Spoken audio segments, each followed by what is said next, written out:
Welcome, Dolphins fans, haters, and everyone in between to your favorite show, discussing the greatest franchise in sports, the Miami Dolphins. This is the PhinsPod. My name is Moose, your host, and after a week off, we are back and better than ever. And thank you to the listeners who are back and those of you who have just joined us. We got a great show for you today. And now that the Dolphins are also back, working on the field and installing the offense, we have some new pieces of information and news that have trickled down from Davey, and we're going to get into that. Some new players who were added from the waiver wire. The Dolphins have set the standard for work ethic across the league, at least so far this premature offseason, and the offense is going to look a bit different from last year, from the words of Myles Gaskin himself. But hey, without further ado, let's dive in. Paul, again, as one who covered every snap he took in college. Now, after 1 year, what is your sense of where he is at this moment? I think he's about to make a huge step, Greeny. Yeah, he looked tentative last year. He was coming off an injury. He had an injury. He looked shaky at times. But I think based on what I see, based on what I've heard from friends of his and coaches, he's about to break out. Now, that's easy to say in mid to late May, but I sense it with him, and he's a smart quarterback. He's a junkie in the film room, and I really think with Waddle on that team, that's somebody he feels comfortable with. He is set up for a huge second season. With the signing of the new collective bargaining agreement, a lot more power has gone to the players. And not power in terms of money, no, that's sticking with the owners, but power over how much is required of them contractually, how much time they have to give to teams at the facility. And over the years, the length of practice has shortened, fully padded practices have lessened in frequency, which has no doubt hurt tackling overall as well as the defensive product. And teams are generally, again, from the defensive perspective and just overall physicality perspective, teams are coming out to slower and slower starts. But that's obviously something you would expect when they're not able to get the fundamentals down because they're limited in how much time can be spent coaching up players and reminding them of those basics. And look, while most players are not attending their team's voluntary offseason programs, instead they're training with their boys in their position groups, working out on their own, or just, flat out avoiding entering team headquarters until they're mandated to. And look, most people would only work the days that they have to. Let's be honest, right? If your job is paying you the same amount of money and they tell you, hey, you can work from home 3 days a week, or you can come in all 5 days. If you're a weird type of person who really wants to put in that extra work when you don't have to because you're going to get the same result, but you're just that type of, go, more power to you. But I think most people would be like, you know what? Yeah, I'm going to take the better deal for me, my family, and my future. So you cannot blame these guys for, when being backed by the NFL Players Association, not wanting to enter the facility and strain themselves any more than they have to based on what they feel helps them be the best player they can be. Going to these meetings where they don't feel like they're learning anything is not something that they should have to do, right? But you don't have to blame those guys and say that they suck just because they don't show up, but you can still praise the guys who do show up because they care that much and they want to go to these optional workouts and participate and build that camaraderie. And that's where you look at teams with a high number of participants, and that's where you see Brian Flores and the Miami Dolphins step in. Despite not being required to go, Ian Rappaport tweeted that over 70 players from Miami's active roster were participating in team activities to start voluntary OTAs. And this happened due to an agreement made between the players and Brian Flores, wherein OTAs would see more time in the classroom and less time in the grueling heat. Players were like, hey, we're down to learn, sitting in the air-conditioned, comfy seats and figure out this new offense and defensive scheme you're putting in. But let's just limit the amount you have us run in sprints. We'll be ready to go by training camp. And look, give credit to Brian Flores because they negotiated this and they agreed. They decided that they were going to come to this agreement, and it's not, no one was too stubborn.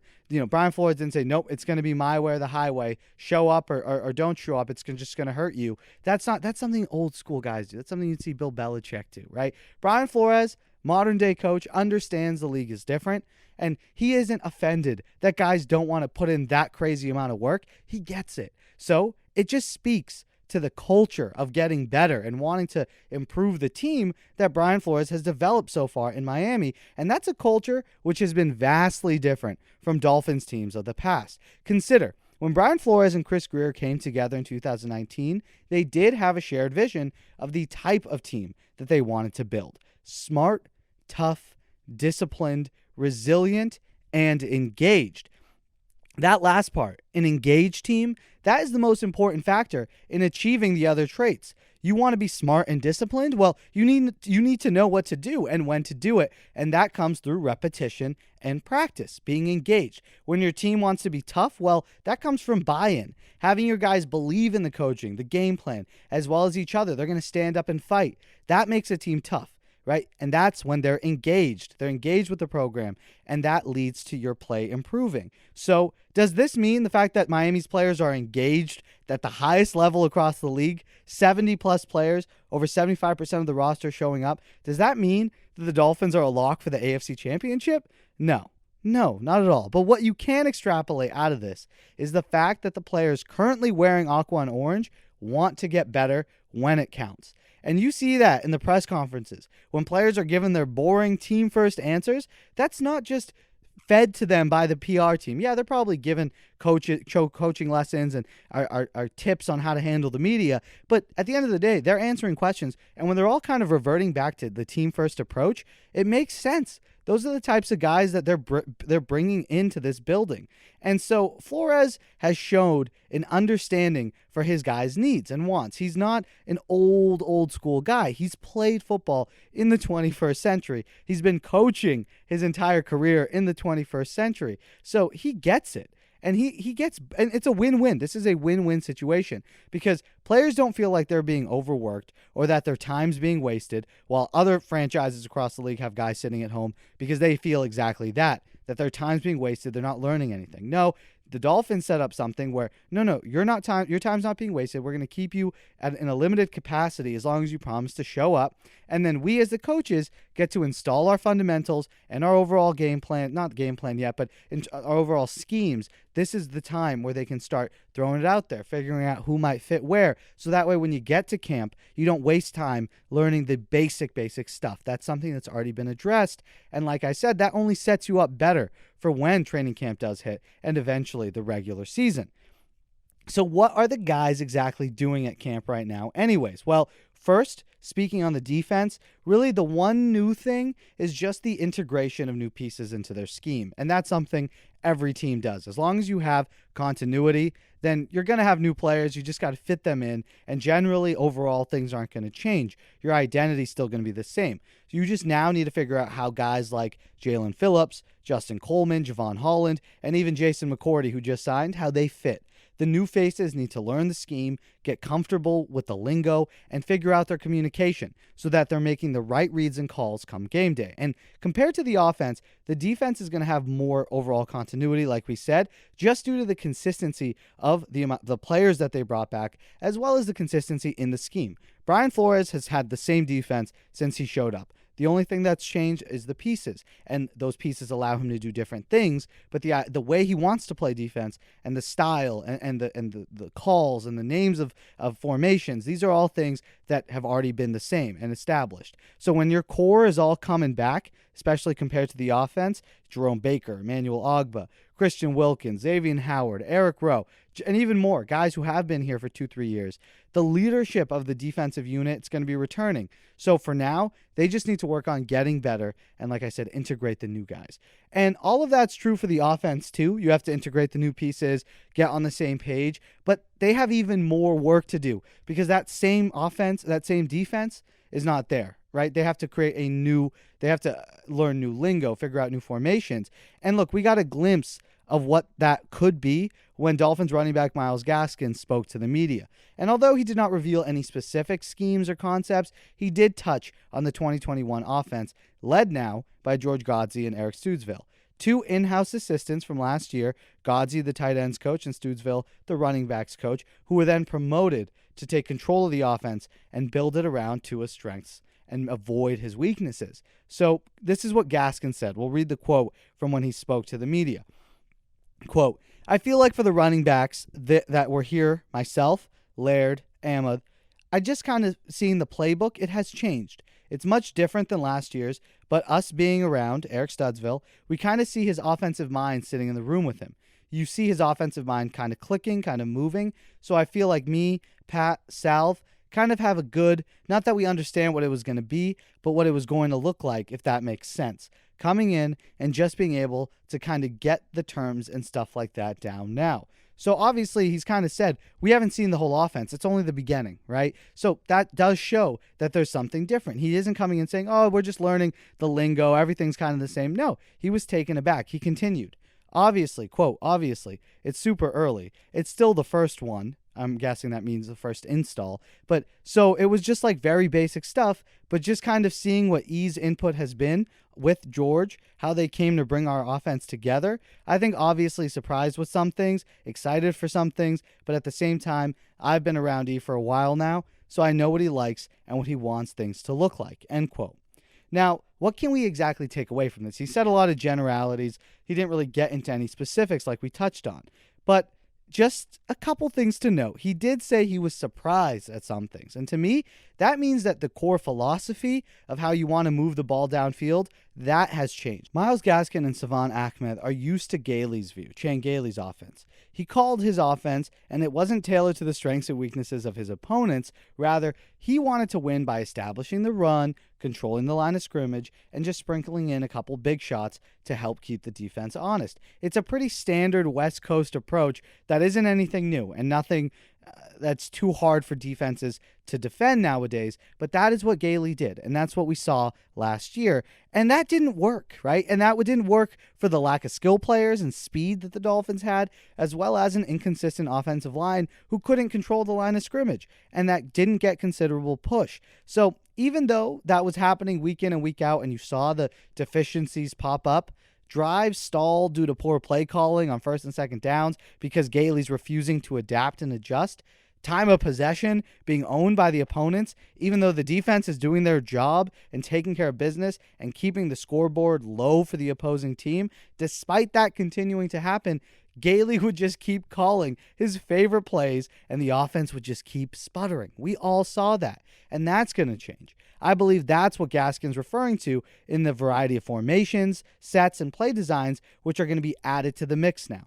Things are different. He's surprised at the difference. Well, it's football. You're running and throwing, so what's different? Oh, the amount of formations, the variety, the way you want to attack the defense. That's something that's different, and that's probably what has him surprised, hopefully, right? The Dolphins are still going to be able to adjust. If you need to be ground heavy for a specific opponent, if you need to throw the ball 50 times for a specific opponent, you want to have the horses and the players to be able to figure out how to attack that specific defense. And that's only done when you have variety in your offense. So look, once we get some footage from camp, and more importantly, preseason itself, when we get to see, obviously, the vanilla version of the offense, but you'll still be able to see the general base packages, we're going to have a much clearer picture of what the Dolphins want to do.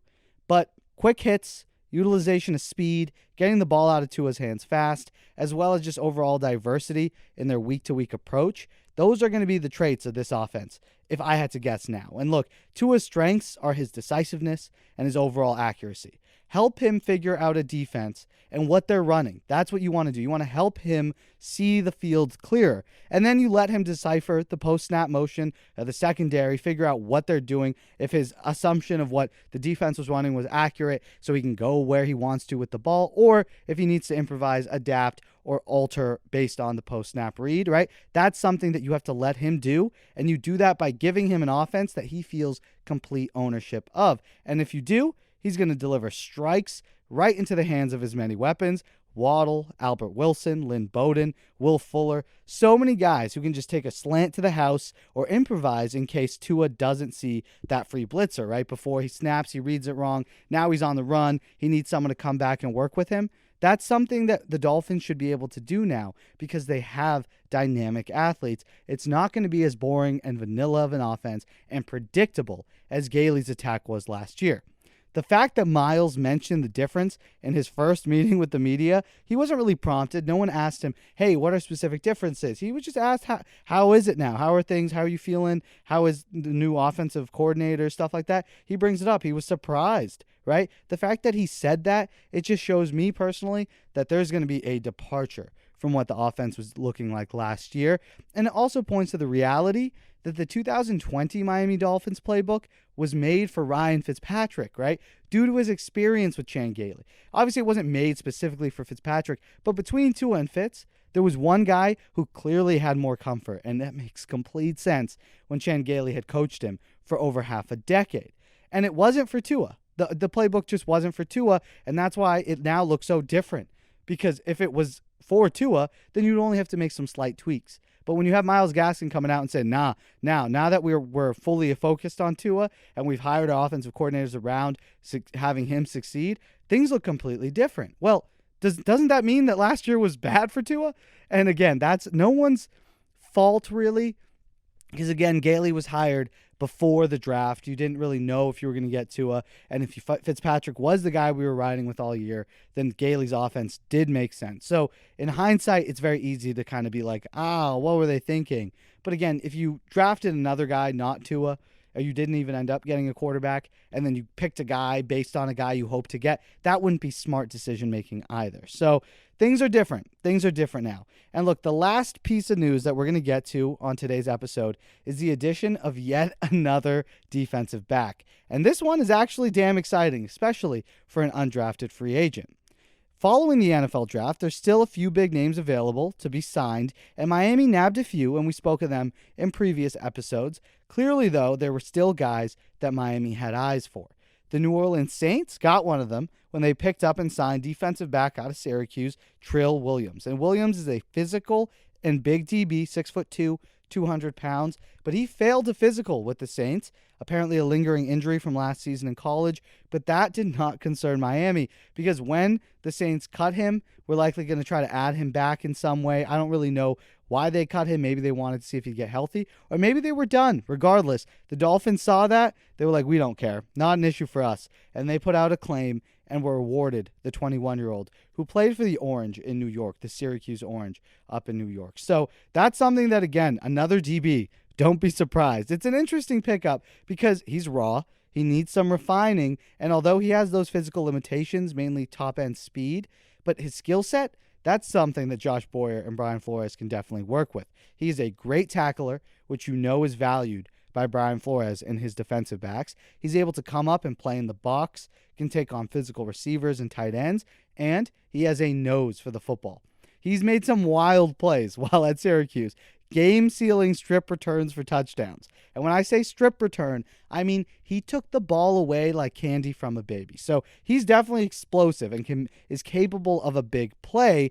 But this secondary right now for the Dolphins is loaded. So he's going to have a tough time making the final roster. But if he impresses and flashes, he could get a spot or at least land on the practice squad where he can develop and earn a role on this team. And if we're being optimistic based on his skill set, based on his fit in this defense, I could see him develop into Eric Rowe's replacement. He is an Eric Rowe type of player. Hybrid safety who plays up on the line of scrimmage and is matchup specific. You cannot put him on just anybody. You don't want Eric Rowe caught in a mismatch. You don't want Trill Williams caught in a mismatch. But his body type is unique. His play style is aggressive, and that's something you can always work with.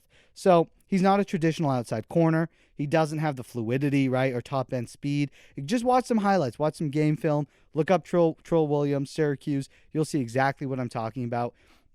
Definitely an exciting player, but not someone that you're like, oh yeah, put him on the outside, let him develop.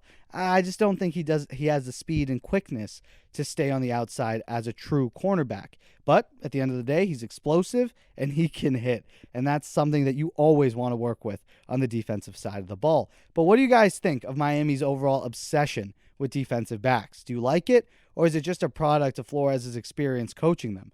Is it going to burn them in the long run? Are they too focused on that position group? Or are you just not concerned and you kind of are of the mindset of Flores, you can never have too many DBs? Let us know in the comments below. So overall, I'm fascinated about what the Dolphins can do. We Right? saw some flashes too. Yeah. I really wish, and Brian Flores said this last year, I really wish they would go back to the old uniforms.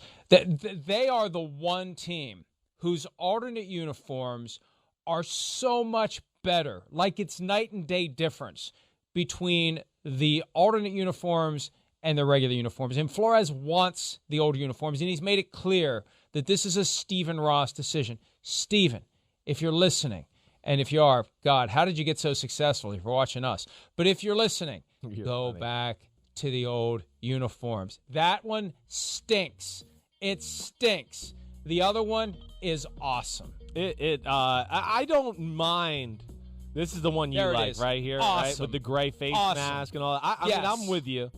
I like that better. The stripes, the gray face mask. I mean, that's special. That's, Zonka and Bob Greasy to me. Logo. It's the logo, The logo is the great. old school Dolphin. You're Embrace right. it. The Dolphin wearing the helmet. He's ready to play. You're Put right. me in, coach. Ready to play ball. Let's go. That's when they were winning Super Bowls is when they were wearing that. So I don't know. You're right. I'd probably, err on going back to that as well. That's going to do it for us today. Thank you guys so much for listening to the PhinsPod. Hope you enjoyed it. Thank you to Timothy Ritchie, member of the pod and supporter of the show on Patreon. Check that out. Links in the description, or head to patreon.com/PhinsPod. Thank you all so much for the continued support. Please remember to like the video if you enjoyed the show and subscribe just so you never miss a chance to chat about your Miami Dolphins. Remember that the PhinsPod's available on all platforms, Spotify, Apple, and Google Podcasts, and of course YouTube. Continue the conversation with us over on Twitter and Instagram @PhinsPod. I hope you have an amazing day, and until next time, stay safe. Love y'all.